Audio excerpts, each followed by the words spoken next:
réunion. Après Bamenda, nous avons eu M. Gargaraman qui nous a rejoints.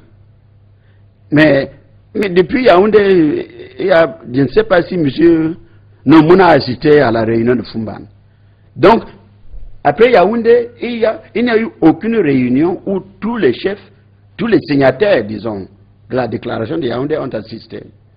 Which means that there was already a problem at the start of this union. No, at the start, as I've said, I was not there when the Yaoundé declaration was prepared. And so I came, 2 days later I signed.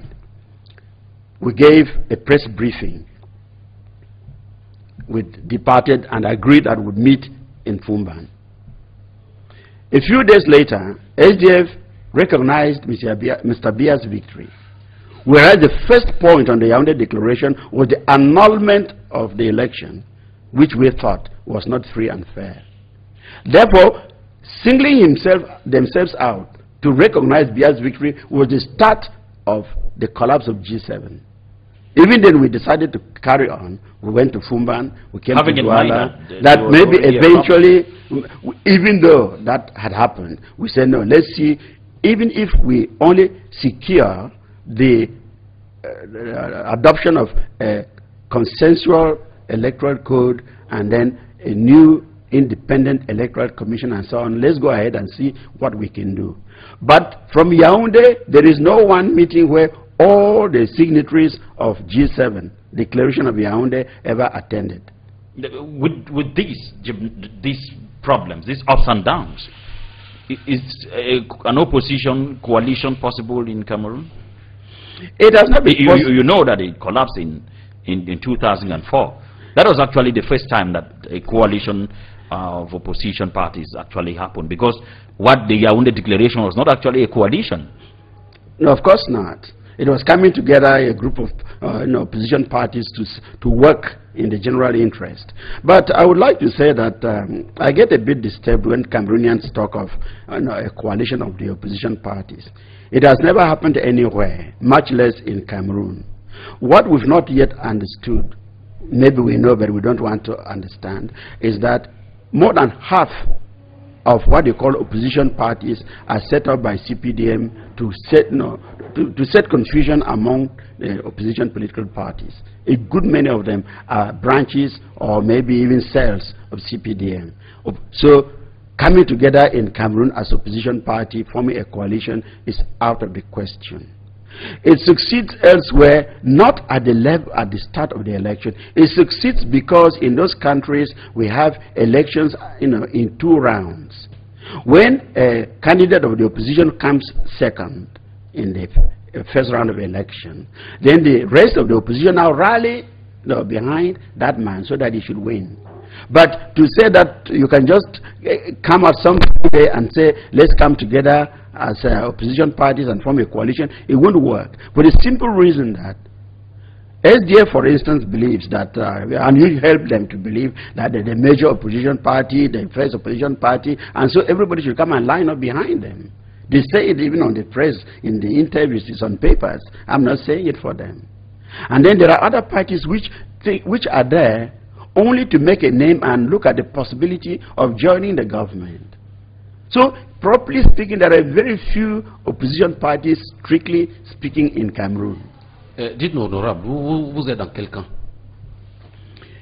I'm not sure that we have camps in Cameroon. Yeah, I have said the G7 et le pacte républicain.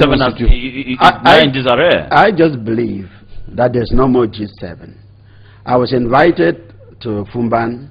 I had a problem. I wanted to go and see what was the problem there. I had a problem at Kongsamba and came back. Now I was invited to Yaoundé. I didn't just go. So I believe that we can stop talking about G7. I'm not in any camp. All I can say to Cameroonians here today is that we have the ruling party, we have the opposition. We need a third force.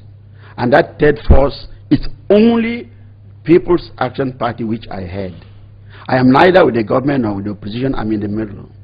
So I don't belong to any camp.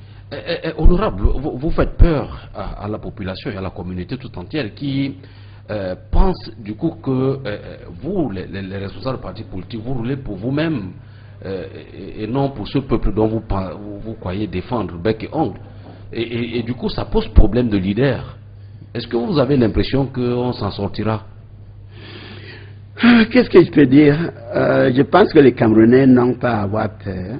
Ils n'ont qu'à faire l'auto-examen, disons, et choisir qui représente l'intérêt, n'est-ce pas, du peuple. Il ne suffit pas de parler du peuple. Il est nécessaire de travailler pour le peuple. Je peux dire, bien que je parle de moi-même, après l'élection l'an passé, j'étais invité à Yaoundé. Mais j'ai juste sorti la tête haute. Donc, il appartient aujourd'hui aux Camerounais, surtout aux jeunes, d'examiner tous les partis politiques et dire, voilà, on va s'aligner derrière celui-là. Mais comment ils le sauront à partir du moment où vous parlez tous le même langage? Vous dites la même chose. Non, mais qu'est-ce que vous vous apportez en termes plus-value? Je pense bien que j'ai bien dit qu'aujourd'hui dans le pays, il y a deux camps. Le parti au pouvoir, peut-être près du pouvoir, et il y a l'opposition, et puis il y a le PAP. Oui, c'est la troisième option, et c'est la seule troisième option. Parce que je peux me dire avec fierté que j'allais me faire fortune dans la magistrature, je ne l'ai pas faite. Aujourd'hui, dans l'Assemblée nationale, j'aurais pu rester dans le RDPC pour mon bénéfice personnel. Mais j'ai pensé plutôt à quelqu'un d'autre. Ça, c'est pas la campagne, mais c'est la vérité. Mais tout de suite, on a l'impression que vous êtes en campagne. Non, non, vous m'avez posé la question et je réponds plutôt à votre question. Non, je n'ai pas besoin de faire la campagne parce que du travail, je suis sur le terrain. Je ne suis pas comme ceux qui pensent qu'il faut, n'est-ce pas, aller crier que j'ai fait telle chose, comme le RDPC. Et le RDPC, il faut faire attention. Il y en a qui disent que l'opposition ne travaille pas, on attend les élections. C'est pas vrai. Est-ce que l'opposition a des moyens? Au moment où je parle, je sais que dans le budget de fonctionnement de l'État 2012, nous avons 20 milliards pour élections au pluriel. Or, il n'y a pas d'élection cette année. Et tout le monde sait que le RDPC prend cet argent pour envoyer les gens dans tous les coins. Now, Honorable, let us move forward to talk about the reunification celebrations. I don't know whether we should be talking here about 50 years of reunification or 51 years or 52 years. Moi, je voudrais, si vous permettez, qu'on sorte quand même par là, puisque nous sommes en train de parler du G7. Indeed. Okay, proceed. Voilà, et puis ça m'amène à penser justement du problème de l'alternance. Je lisais une interview du professeur Kontu Komini, je ne sais pas si vous avez lu, qui dit que le Cameroun aura une alternance assez paisible. Vous croyez comme lui? Non, vous voyez, l'un des facteurs principaux de la démocratie, la liberté de parole. Et ceux qui ont bâti le RDPC n'ont rien, n'est-ce pas, à apprendre aux Camerounais. Nous savons là où ils sont.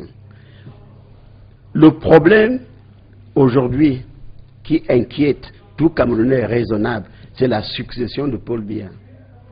Le Grand Nord a cédé le pouvoir au Grand Sud.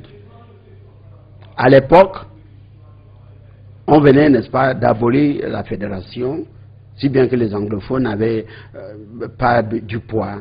Donc il y avait le Grand Nord et le Grand Sud. Cette alternance était constitutionnellement correcte, mais sans légitimité. Parce qu'on n'occupe pas un poste électif par nomination.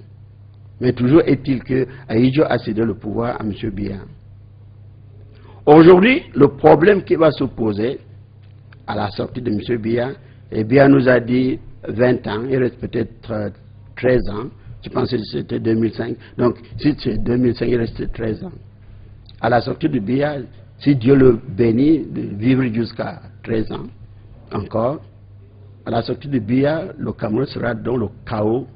Je le dis aujourd'hui, je ne serai pas, n'est-ce pas, l'architecte, mais c'est ce qui va se passer. Pourquoi? Parce que